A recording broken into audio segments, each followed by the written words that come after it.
আসসালামু আলাইকুম দর্শকবৃন্দ।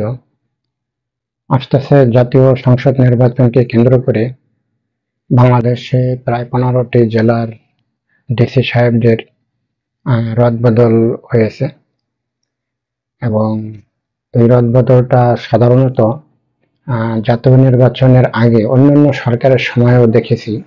তত্ত্বাবধায়ক সরকারের সময় আমি দেখেছি যে জাতীয় নির্বাচনকে সামনে রেখে ডিসি সাহেবদের এবং পুলিশ প্রশাসনের যারা বড় বড় কর্মকর্তা আছে, থানার ওসি, দারোগা সহ অনেকেরই একটা রদবদল হয়, বড় একটা রদবদল হয়, সারা বাংলাদেশ একটা রদবদল হয়।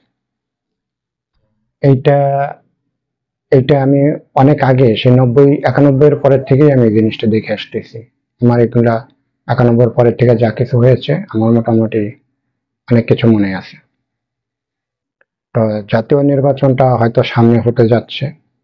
এই নির্বাচনে হয়তো সকল রাজনৈতিক দল হয়তো অংশগ্রহণ করবেন।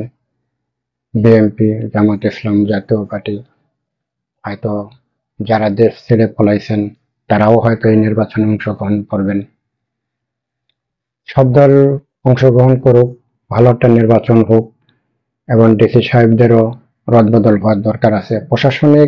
প্রশাসন পর্যায়ে যারা চাকরি করবেন, পুলিশে হোক, ডিসি হোক, এবং সব জায়গাতেই একটা রদবদল হয় এবং রদবদল হবে, এটাই স্বাভাবিক।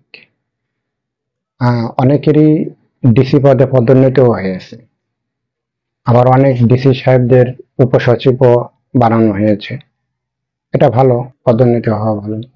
তো আস্তে আস্তে জাতীয় সংসদ নির্বাচনকে কেন্দ্র করে এই যে একটা রদবদল, এটা খুবই প্রশংসনীয় এবং এটা একটা ভালো দিক।